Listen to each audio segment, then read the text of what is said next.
How do these holes develop?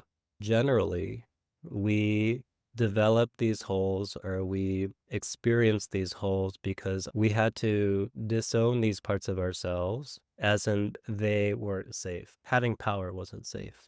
Having value wasn't really okay somehow. So that's one thing. The second thing is that these parts of ourselves weren't validated. And I'm not saying that the environment, our parents, our families didn't love us. Not saying that we didn't have good childhoods or anything like that. Just saying that when we have a hole in us, we typically have a sense of deficiency. It's a kind of sense of emptiness or depression in our being, a sort of feeling like something's missing.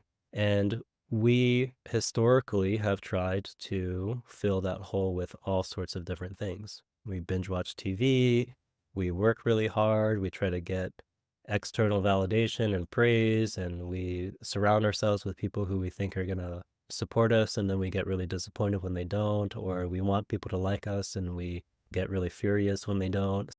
Because of us being human, we all walk around with these holes and it just feels normal. It's like the normal operating system. So all of these things are part of what creates a cycle of anxiety.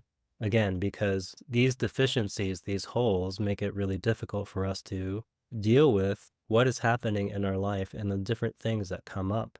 And it becomes almost impossible to deal with these things or feel like we have the capacity to deal with it. So learning how to reconnect with these inherent capacities so that you feel like you have the capacity to engage in any circumstance. This is a really big shift if you think about it. We're not talking about getting rid of anxiety. We're talking about being with anxiety because it's a signal that you have these holes and a lack of contact with what you need to be able to fully engage in your life. And there's a lot of talks out there now, especially in the last 10 years, of happiness is not about things just going right all the time. It's really about vulnerability, about aliveness, about openness, openness to experience. Can we be with these experiences in our lives? And when we are constantly anxious, we really can't because we're so locked up. And how do we unlock ourselves? Is again, the number one thing that I'll be repeating is to accept your anxiety, to be where you are. And when we can be where we are, we start to become more aware of these patterns that are happening.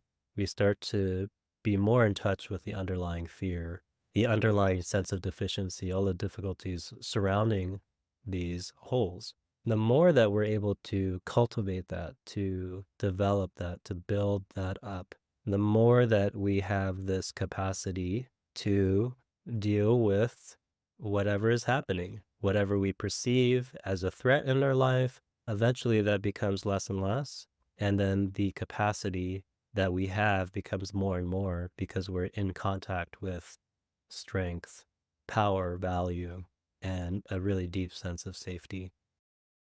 Instead of not having power, instead of not having essential value, instead of not having this kind of trust, imagine just what it would be like if you had access and contact and knowing with all of these things. So that's where we're heading, is how do we actually come back into contact with the experience of the holes themselves and all of the feelings that come around that so that we can reclaim these parts of ourselves.